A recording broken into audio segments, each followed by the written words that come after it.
చూస్ country delight, live better. ఇప్పుడే country delight app ని download చేసుకోండి. అంటే పాట పాడిన తర్వాత సాంగ్ షూట్ అవుతుందమ్మా, లేదా షూట్ అయిన తర్వాత సాంగ్ పాడతారా? ఎందుకంటే ఇద్దరిది ఒక సింగర్ వాయిస్ హీరోయిన్ కి అంత షింక్ అయ్యేలా ఉంటాయి మీ టైంలో. ఆ గమకాలు కానీ ఎక్కడ మిస్ అవ్వవు. అన్నపూర్ణ పిక్చర్స్ మధుసూదన్ రావు గారు బాగా చేశారండి ఆయన. రాజేశ్వరరావుని పట్టుకొని గట్టిగా కట్టి తీసుకొచ్చి వాళ్ళ ఆఫీసులో పడేసి ట్యూన్ కట్టించారు ఆయన. అందుకే అంతంత మంచి ట్యూన్స్ వచ్చాయి. ఓకే. మదిలో వీణలు మ్రోగే ఆశలను చెలరేగే, ఎంత బాగుంటుంది. అవును. నేను ఆయన చెప్తుంటే నేను పాడుతుంటాను. నా గొంతు నన్ను కాపీ కొట్టేసింది అంటారు.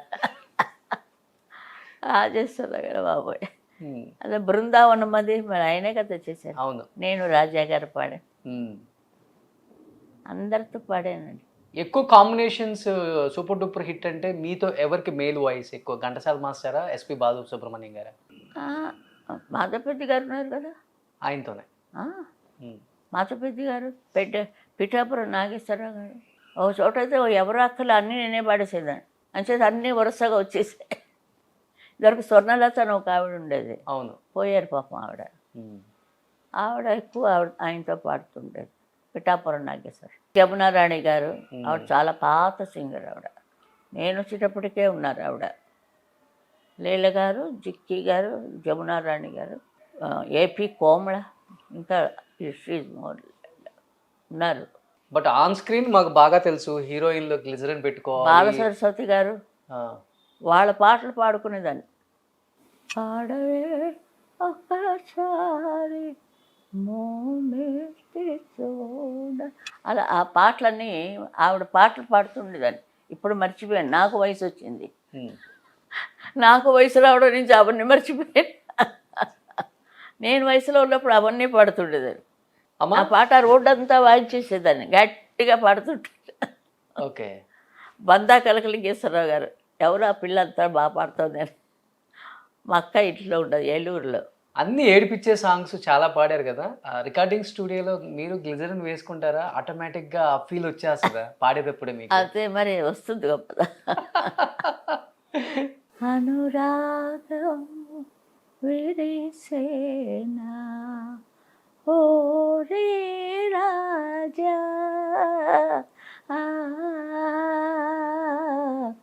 అనుతాపము తీరేనా. ఎక్కువ లతాది వినేదాన్ని నేను. కొంచెం ఆ టెక్నిక్ కొంచెం పాస్ చేశాను నా పాటల్లో. ఆ పాట ప్రింట్ చేసుకుంటున్నారు రాత్రి. రెడ్డి గారు, చక్రపాణి గారు వాళ్ళు అట్లా వాకింగ్ వచ్చారట. వచ్చి బాగుంది వాయిస్ ఏదో అని లోపలికి వచ్చి, ఎప్పుడు వచ్చిందండి లతా మంగేష్కర్ ఈ పాట పాడారు అని. లేదు, మన ఊరి నుంచి ఒక అమ్మాయి, తెలుగు అమ్మాయి వచ్చింది, ఆ అమ్మాయి చేతి పాడించావు. కేవీ రెడ్డి గారు గట్టిగా పట్టుకుంటూ, వదలకండి ఆ పిల్లని, వదలకండి ఆ పిల్లని, మన నాళ్ళకి మాకు తెలుగు పిల్ల దొరికింది.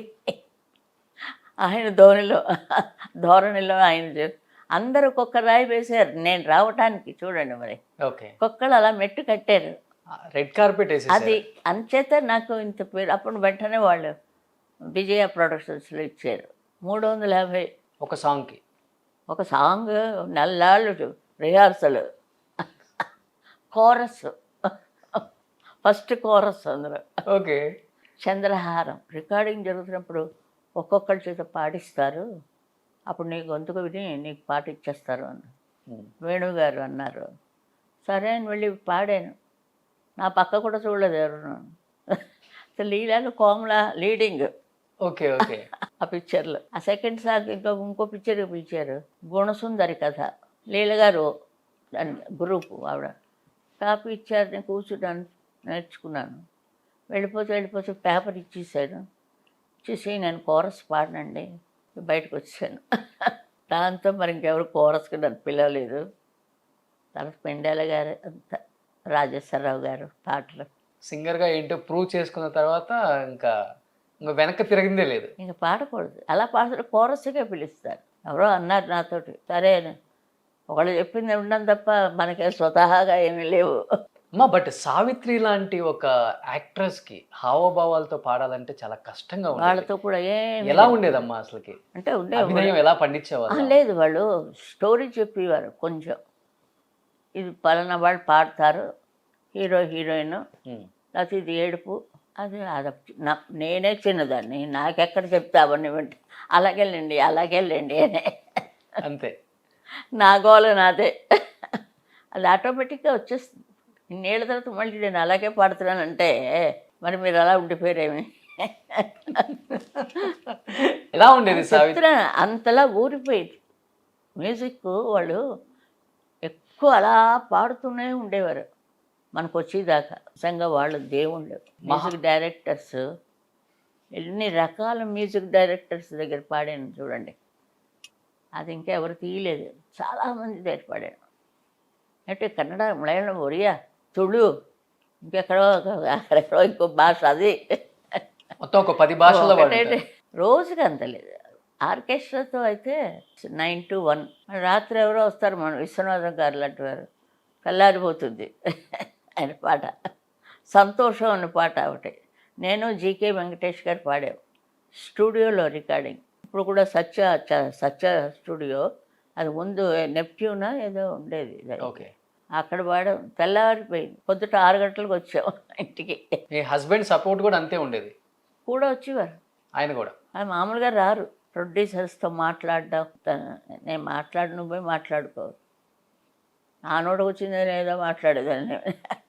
మాట్లాడేదంటే వాళ్ళ చేతిలో పెట్టేస్తారు. ఏదో ఆటల కింద అయిపోయిందండి మాకు. సుమన్ టీవీలో మీ పర్సనల్ అండ్ బిజినెస్ ప్రమోషన్స్ కోసం కింది నెంబర్కి కాంటాక్ట్ చేయండి.